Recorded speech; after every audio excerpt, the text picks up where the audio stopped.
Thank you so much for tuning into the show, and welcome to Season 2 of the Audiobook Club with John York. The Audiobook Club, partnered with Pro Audio Voices, celebrates audiobooks, the amazing people and teams who make them happen, as well as the various talents behind storytelling. To learn more about Amplify and other opportunities to grow your sales, platform, and audience, head over to proaudiovoices.com and listen out for a short but informational advertisement within this episode. Let's start the show. Hello and welcome to the Audiobook Club. In this week's episode, we're so lucky to be joined by audiobook narrator and host of the Audiobook Speakeasy podcast, Rich Miller. Rich, it's such a joy to have you on the show. How are you today? I'm doing great, John. Thanks for having me on. So I would love to know more about how you found yourself in this mad world of audiobook narration. Would you mind telling us a little bit about your background and how you got first started in narrating audiobooks? No, not at all. It actually goes back quite a ways. I started in voiceover, over 20 years ago now. Commercial, corporate narration, stuff like that. Mm-hmm. And at some point after I'd been doing that for a couple of years, and I should add, not very successfully because I didn't really have the business mindset for it, I thought, a good thing for practice would be to volunteer for Reading for the Blind and Dyslexic, which is now Learning Ally. And so I volunteered there for, it must have been a couple of years. I think I got a 100-hour certificate at some point. So at least a year or two. And I also volunteered at a place called Books Aloud in San Jose, California, which had kind of the same idea, providing audiobooks for visually impaired persons. And so I started doing it then just on a volunteer basis, and I found that I really enjoyed it, especially Books Aloud, because at the time, Reading for the Blind and Dyslexic was you go in for an hour and you record a certain amount of a book, and then somebody else comes in the next hour and records the next part of that book. And so the listening experience was very disjointed because it just kept going from person to person to person. But Books Aloud was more like modern day audiobooks, and it was you read the entire book 1 hour at a time whenever you're volunteering. So I found that I really enjoyed it. I ended up getting out of voiceover because, like I said, I wasn't very good at the business side. Went back into high tech. We moved here to Tucson about 10 years ago, and after a year, I thought, well, I'm not doing the kind of work that I was doing. I wonder what I can do. And audiobooks came to mind. Somebody pointed me to ACX. We moved here right after ACX started, and I kind of looked around there and then kind of forgot about it, and then came back and started doing commercial audiobooks. That's fantastic. So did you have like an acting background? Did you do acting in like high school or, amateur stuff? Or was it, I know you said that you started out doing voiceover before. Did that come from like a love of performance, or was it simply because of the voice? It's funny because most of the people that I know in voiceover did come from an acting background. Not everybody, but a lot of people do come from an acting background. I didn't. But right before I got into voiceover, I started doing community theater. I was singing in a barbershop chorus at the time, and somebody was looking for a barbershop quartet for Bye Bye Birdie. They weren't looking for a barbershop quartet. They were looking for a quartet of male voices, and it was fairly close harmony. And so a few of us looked around our chorus room and said, yeah, okay, we'll try it. And we got cast, and I loved it. I had such a great time. I got into theater that way, kind of, much later in life. I don't even remember how old I was, about 40 at the time, I guess. And I loved it. So I started auditioning for more community theater stuff, and I continued to enjoy it. And so voiceover coming right after that sort of fell in line with, well, I'm getting into acting. And now that I learn more about voiceover, I see that it's all about the acting. It's, like 1% what your voice quality is. It's more about the acting. And it seemed like a good fit that both came roughly at the same time, sort of accidentally. So what was it about audiobooks, do you think, that captured you as a performer? What is it about the medium of audiobooks that really sort of drew you in and thought, this is something that I really want to take seriously? I think it's funny. A lot of voice actors will say, "Oh, I could never do an audiobook, just being in the booth for so long." I actually love the long form. Mm. I feel like you can dig so much more into a story. You get to tell an entire story. It's not a 30-second commercial where you have to, give this entire thing in a tiny short period of time. You Yeah. actually get to, take your time and tell somebody an entire story start to finish. And I think that has really continued to keep me interested in the Mm. medium. It's so different from all the other genres. I'd love to know, because I try to ask this question as often as I can, because I'm fascinated by this aspect. But I'd love to know how you structure a working day. Are you one who likes to stick to like a strict schedule? Do you like to keep things a little bit flexible? Could you talk us through like a typical day in the life when narrating an audiobook, doing voiceover, and that sort of thing? Yeah, unfortunately, I have one specific aspect of my life that controls a lot of my scheduling when it comes to recording, and that is my gut. It makes so much noise and it keeps me away from the microphone at times when otherwise I would be recording. I've Yeah. tried blankets, I've tried pillows, I've tried all kinds of stuff, and it is very, very loud. And so I have to be very careful about the times that I eat and what I Mm. eat. And even when I'm really careful, it doesn't always work. So what I do is I block out 3-hour periods and I hope that I can spend at least an hour in the booth during those periods. So I usually schedule like 10 to 1 and 2 to 5. And it Mm. usually ends up being sometime around 10:30 or 11 to 12:30. Then I have to eat something, then I have to wait after I eat something, and then I have to try to start and see what happens. Afternoons Yeah. tend to be a little bit better for whatever reason, and so I usually get a little bit more in the afternoon. But Mm. the metric that I've seen many times online is that people shoot for 2 finished hours of audio, or raw punched is the way Mm. that I put it.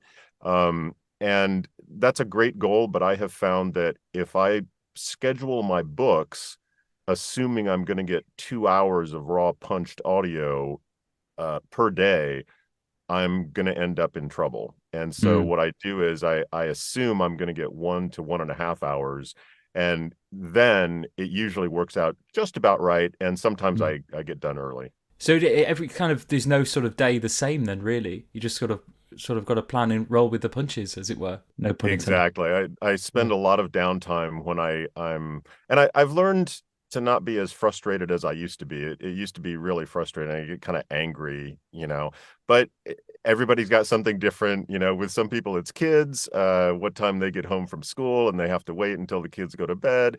Other people it's work hours if they're doing more than one job, more than this job. Mm. For me, it's my stomach. And so I've learned not to be overly frustrated. I just try to do other things. Sometimes I spend that time prepping when Mm. I'd rather be recording what I'm currently working on, but if I have the time, I'll prep whatever's coming next, or Mm. I'll do stuff not related to audiobooks, whatever it is. It's Mm. definitely a little less structured than would be optimal.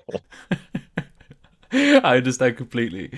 You mentioned prepping there. Now, prepping is actually one of the most requested topics that I ask guests about, and it seems there's so many different ways that narrators like to prep, so many different things that routines that sort of work for different people. I'd love to know what prepping looks like for you.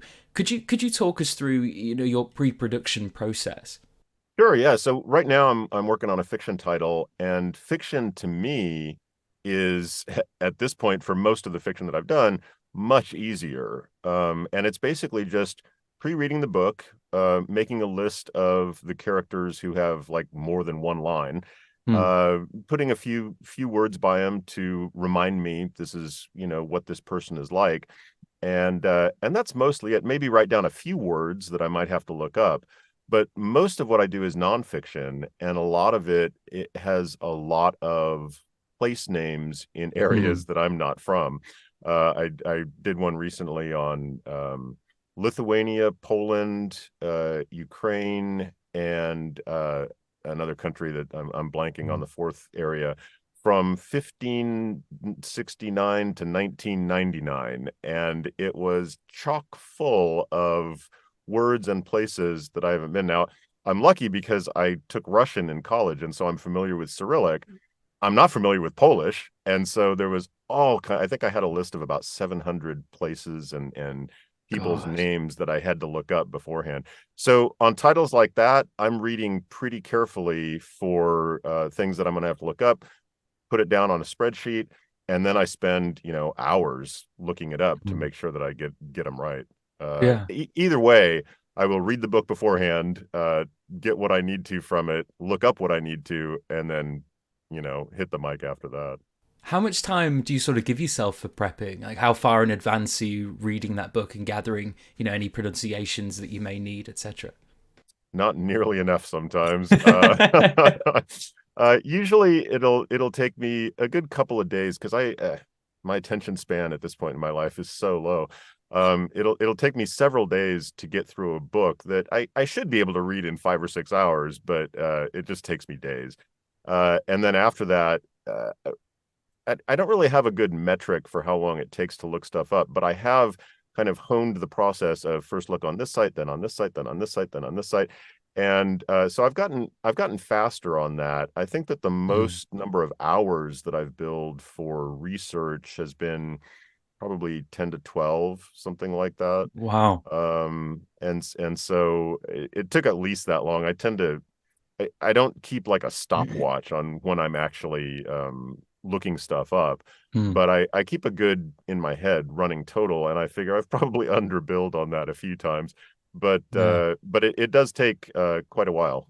Yeah, I bet. That's mad. 11, 10, 11 hours of research. Yeah, and I know people who've done way more. The books tend to be longer, but it's all the Yeah, historical stuff of for course. places, the places that not just aren't where you are now, but maybe don't even exist anymore. And so you have to Yeah. try to find references to them that are credible. And sometimes you'll get three different scholars saying a place name three different ways, and you have to look at it and say, well, what's the most likely, correct pronunciation? So some of them take quite a while. Some are real quick. You look them up and you hear something. It's like, yeah, that's easy.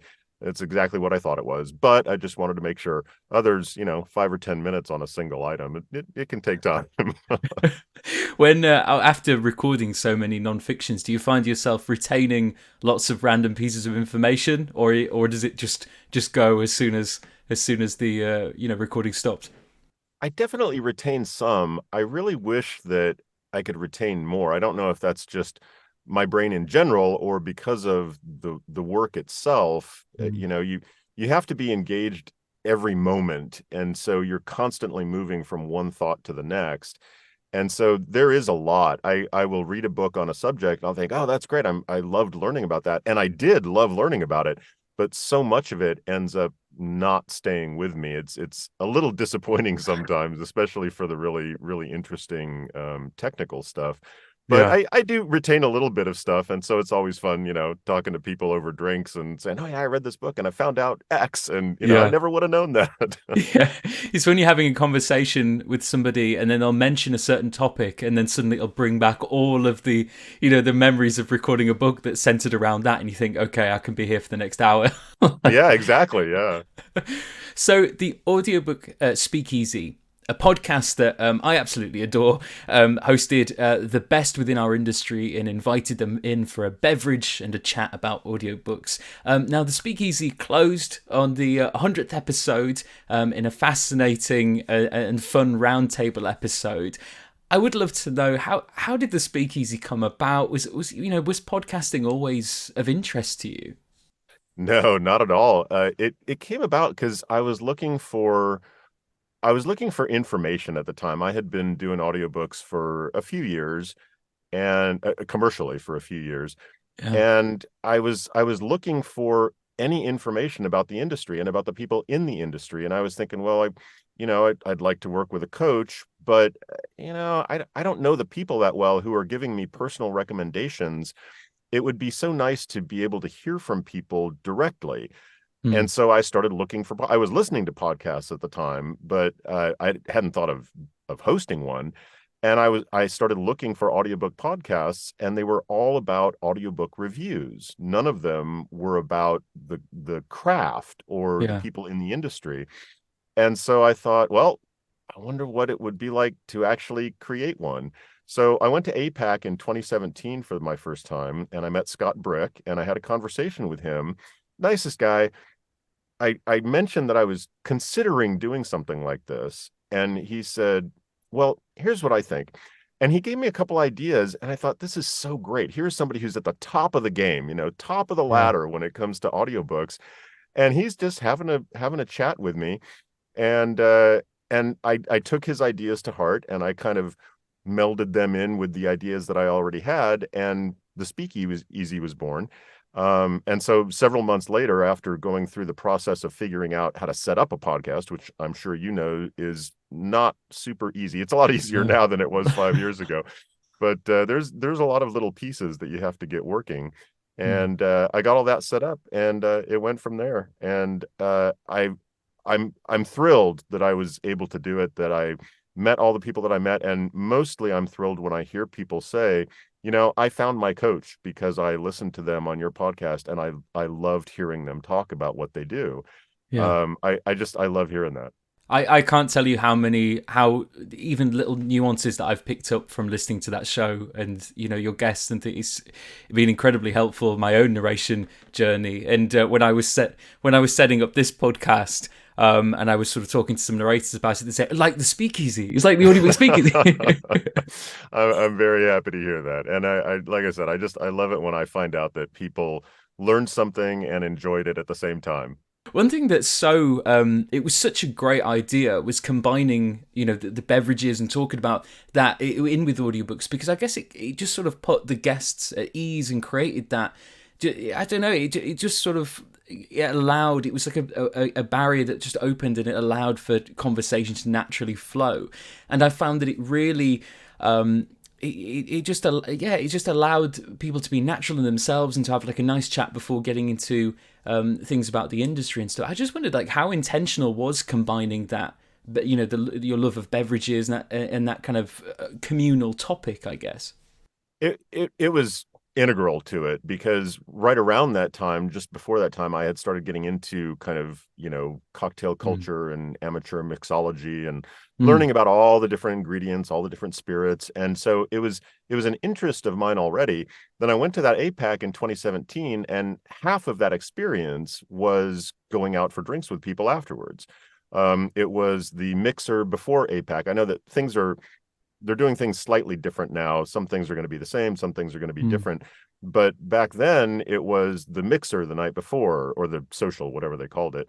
And then it was APAC during the day. And then there was some wine at the end of APAC. And then everybody went out afterwards. And I still remember one of the best APAC experiences I ever had was going out to dinner afterwards with a couple of fellow narrators, Samantha Des and Suzanne Barbetta. Had a great time just talking with people who I knew from online but had never met. And we just said, well, I'm going to go grab something to eat before we go out for drinks with everybody. And so we had a great time. And then we went out for drinks with everybody. And at other APACs, it was the same thing. And everybody's, in a good mood, having a drink, talking about audiobooks. And so it was absolutely integral to what I wanted to do with the show. And putting people at ease was exactly one of the reasons that I wanted to do it that way. Want it to be a very comfortable conversation. You're just sitting around having drinks. Fantastic! It really worked. It really did. You mentioned APAC, and I was going to ask you about networking. As you know, hopefully, fingers crossed, we've kind of done with the COVID thing now, and things are opening up. He says, as things are opening up, and we have APAC coming up, obviously at the end of March in New York. I think, especially because a lot of the listeners for this show are UK based, it's a little bit of a hassle sometimes to get over to the States for a lot of things. I just kind of wondered your take on that. Are these events something that really should be in the calendar of narrators? I think that my own view of it, based on my experience, just one guy, but my own view is it should absolutely be something that you should do more so earlier on in your career than later on. Not that there's any problem going now. I know plenty of people who've been doing this longer than I have who are going to be going to this year's APAC. But I think that a mistake that I made was not going a couple of years earlier, because I had already started recording audiobooks, and I thought, oh yeah, this conference, well, I don't know. I absolutely think that early on, it's great. You get to meet other narrators in person. Some of the panels, especially earlier in your career, will give you a lot of great information to think about as you're going forward.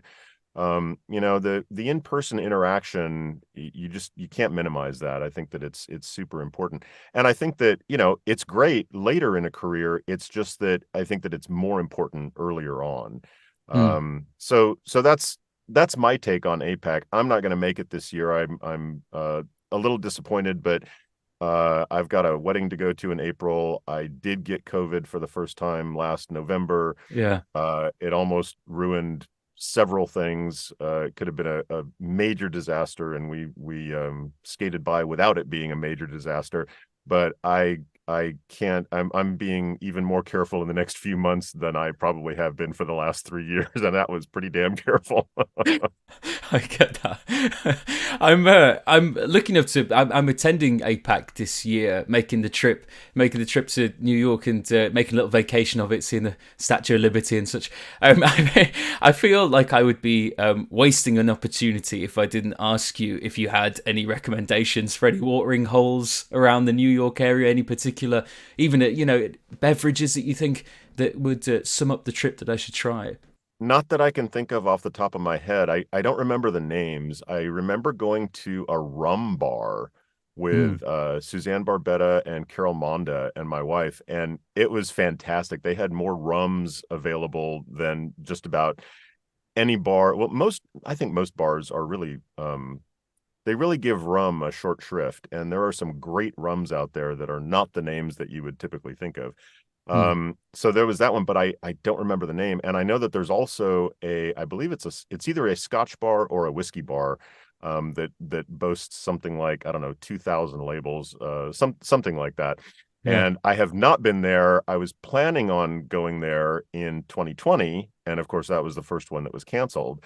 And I have not been back to New York since. So I can't say what the name of that one is or where it is, but I would definitely try to find that one.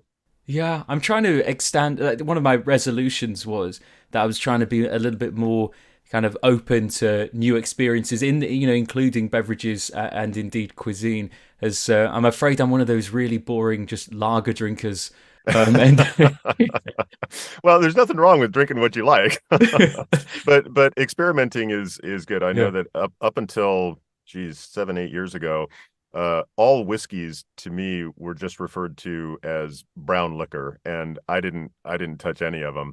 And I finally decided, well, a lot of people drink this stuff, and so I tried a few, and now I love all different types of whiskey, and a lot of that had to do with just learning about it. So I yeah, applaud you for being open to new experiences. And I think the idea of going to APAC and making a vacation out of it is a great idea. That's what my wife and I did that my first year. I got to write off my expenses. We didn't get to write off hers, but we yeah. ended up making a week out of the whole thing. And it was fantastic. I hadn't been to New York in, I think, 25 years at that point. And so it was a really good idea to take the extra time. I've been trying to connect with as many people as possible, via online spaces, and this brings me to my next question. Actually, so obviously we have in-person events and there's various conventions and things going on. I want to ask you more about networking online. Have you any sort of go-to places, or are you one who is in Facebook groups, for example, or Clubhouse or other sites? The first question is, does that appeal to you? Are you is that your kind of thing? And then second of all, is there any that you would sort of recommend? So I think that in the world today, you have to be open to online networking, because especially for the past 3 years, in-person stuff has been so limited. Yeah. So I think that before COVID, APAC, like I said before, was really pretty essential early on in the process, and still later as well. But in the meantime, you have to find some way to be connected with people. I Mm. am not a huge fan of social media at this point. I keep trying to get off of certain platforms. The Yeah. one place that I'm still more active is Facebook. So I am in a couple of narrator groups on Facebook. Um, Lots of people involved, some good Mm. advice, some bad advice. But you get to know more about who the players are, and you'll see references to specific people and find out that, oh, they're with that publisher, and that would be a good person to know. So you can follow those people, you can see what they have to say, interact with them whenever it's Mm. appropriate. And so I do think that it is important to at least be aware of what's out there. I would also say if you're kind of new to the groups, definitely lurk a little bit and find out what the temperature of the room is before you Yeah. actually jump into stuff. But for me, it's mostly Facebook, a little bit of Twitter. Twitter's going through a lot of growing or dying pains. I'm not sure which. Mm. And but it's still, for my experience on Twitter, it's not all that much different than it used to be, simply because of the people that I follow in the industry. Yeah. So there are a lot of new ones that are coming up that I haven't looked into all that much yet. Mm. Post and Mastodon. You mentioned Clubhouse. I do have a Mm. Clubhouse account. I haven't been on there in quite some time, but I'm actually thinking that I'm going to try to gravitate there a little bit more, because there is live stuff happening there more Mm. so than on the other platforms like Facebook, where it's not live. It's semi live. Sometimes people are right there and you see comments right away. But Clubhouse is, this is happening right now. Um, you can take part or not, but here it is. And so I really think that that's um, a good platform for the kind Mm. of stuff that we do and the kind of interactions that we want to have. Yeah, that's really interesting. I find I was a late comer to Clubhouse, and then I was invited to listen to the Sunday Schmooze with Neil Gardner and Moz Ellis, who are fantastic audiobook producers, and they've been doing it for decades down in London. And every Sunday about 5 p.m. GMT. They all sort of gather, and there's about 100 people who all gather, and they just talk about their week and the challenges they've had, and they invite guests to chat about and stuff, and essentially give you a platform to ask any question live in the room and have it answered by people who know what they're talking about. And it's that's been a really great learning experience for me and several of the listeners. I know that I've seen that, the name of that chat, the Sunday Schmooze, on Clubhouse notifications. The thing is that where you're located, that's still pretty early in my day, and so I don't normally Yeah. do something like a Clubhouse chat at that time. But yeah, it's great stuff. A lot of people are, offering a lot of time and good Yeah. information. Yeah. So you haven't been persuaded to join TikTok yet? Because I see that a lot of narrators are on TikTok They now. are. I have not, and I'm on the communications committee for the Professional Audiobook Narrators Association, and Yeah. our social we are responsible for the social media for the organization, Yeah. and we are trying to get up to speed on TikTok because it is so popular among narrators and authors.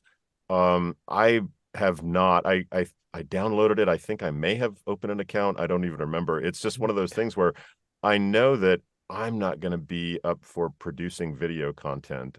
Yeah. It's just not me. And so, and they say for social media, you need to be authentic.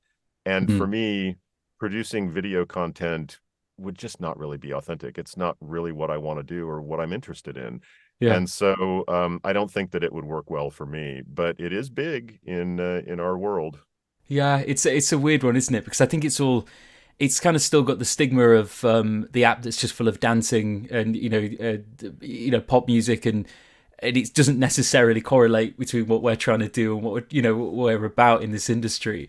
But I think it's like almost like YouTube, but it's going to become a little bit more like that, where it's like there's different pockets of industries and things. So I'm interested to see where that goes.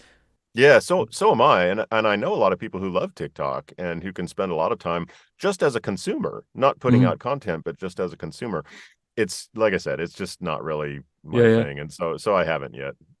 Fair enough. When not in the booth, what can we often find you up to? Well, when it's warm enough, which you would think would be year round here in Tucson, but it's really not. I'm a cyclist, and so I'll get out early in the morning before it gets to be 120 degrees, and I'll be riding. But I usually don't really start that until March or April because I'm just a weather weenie when it comes to physical activity. I'm sorry, if it's below 70, that's just too cold for me to do anything. And I know that there are people in, the huge parts of the world that are like, "Are you kidding me?" I'm not kidding you. It's got to be warm for me. And so that's what I'm doing in the summer months. Other than that, yard work around the house. At least I can warm up if it's cold out, cutting dead limbs off of trees or whatever. So stuff like that. And happy hour, mixing cocktails. Sounds fantastic. Yeah. There's one of the questions that another popular question that I always get asked to ask our guests is because a lot of our audience are up and coming narrators, and they're looking for that opportunity, with publishers or getting on a roster to get them, more consistent work. So my question is that once given an opportunity to, show your skills and show a publisher or a production company what you're about.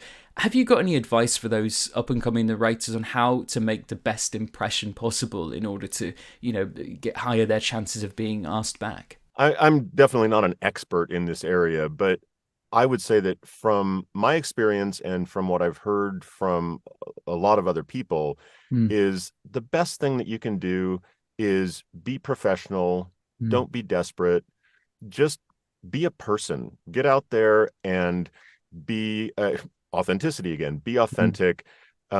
Contact somebody because you're interested in working with them, because they're a person too, and they have responsibilities. And be aware of the fact that you're not the only person that's contacting them. Thousands of people are trying to get work. Just be yourself and do good work. And if you do all of that and you're professional when you contact people, then they'll remember you. And it might not be. I've heard so many stories from people who contacted somebody or were contacted by somebody or who reached out and they said, "Oh, it was nice to meet you." And it was like 2 years later, they got some work from them, even though they hadn't heard anything from them in the meantime. Don't inundate people once a week, but every month and a half, 2 months, 3 months, whatever works for you.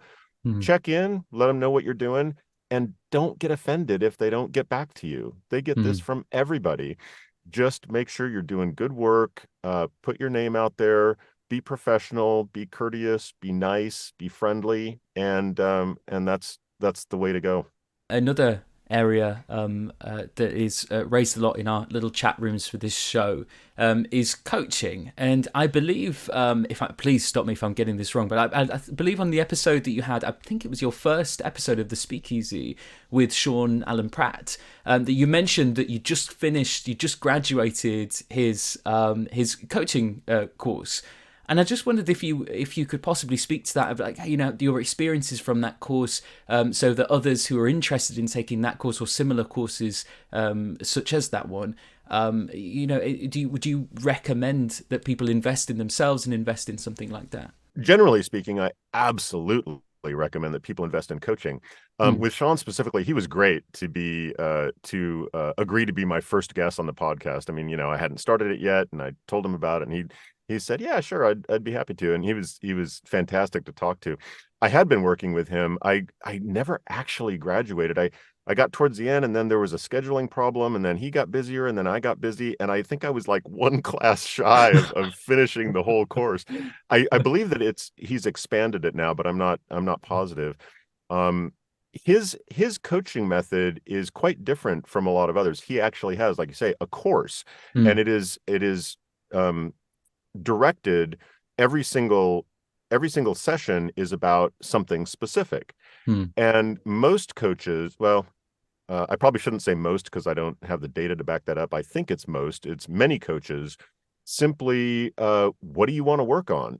And then you determine together what the best thing is that you can work on. Or you ask the coach, what do you think I should work on? And they say, well, here, try this. And, oh, that's a good thing to work on. So all coaches are a little bit different, which was part of the reason I started the Speakeasy, was to make sure that people understood different coaches' methods for imparting their wisdom. And Sean's was great. I thought, for me, for how I learned things, I thought that it was great going through a very specific order of the things that he was teaching when it comes to nonfiction. I've also worked with Carol Monda and with other coaches in other areas of voiceover, and everybody's different. I've thought that my experiences with different coaches have been fantastic, all of them for different reasons. So I think that Sean's is great. I think that there are some people who that might not work the best for them, is having coursework. I think that for other people, they have no idea how much they will get out of doing a course like that. So I really think it depends on how you learn best as to what the best way to go is. I thought that working with Sean was fantastic. Has making 100 episodes of Speakeasy Show, has it made an impact on how you navigate opportunities and your career? Boy, that's an interesting question. I think that it has, but there isn't anything that's specific that I can point to. I think that it has been fantastic making connections with people, getting back to the networking thing. Yeah.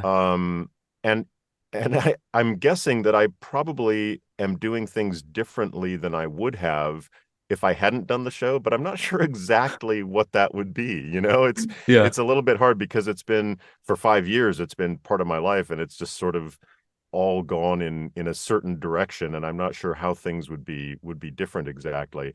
Yeah. But I do think that being able to make those personal connections is great. And there are ways to do it without hosting a podcast. It's just, it takes a little bit more work to figure out what's going to work best in terms of being professional, being nice, being a person, putting yourself out there.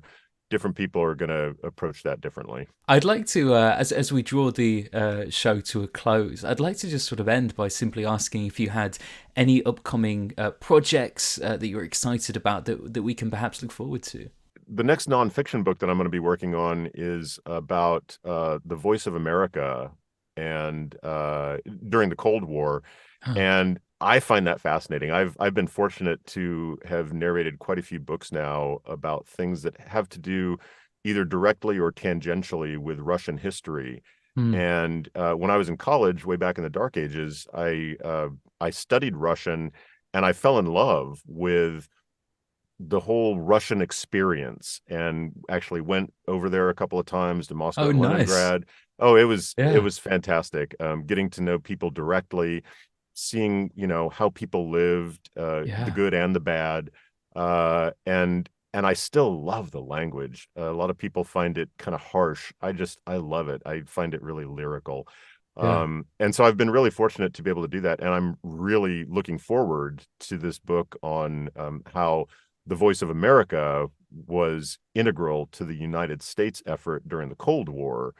So that's, I'm looking forward to that a lot. And I'm also, right now, I'm working on a paranormal sci-fi romance series, and I'm looking forward to that too. I love the variety. That's one thing that I will say about this job. Some people specialize in nonfiction, some people specialize in romance.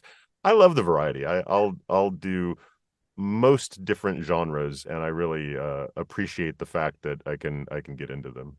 Do you find yourself sometimes reading a book that's perhaps in a genre that you wouldn't necessarily read in your own time, but then coming away thinking, I loved that, I would have definitely enjoyed that just as a pure consumer rather than, narrating it?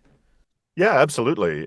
In fact, some of the paranormal sci-fi romance stuff I find really, really well written, and there's a good story behind it, and that's what I'm looking for. I mean, I don't care if it's a science fiction world, or if it's a farm in Montana, or if it's a fantasy kingdom someplace. I mean, if it's a good story, if you've got good characters and they're well written and they care about things and they act accordingly, I'm going to enjoy that. And so some of the stuff, I've been really fortunate.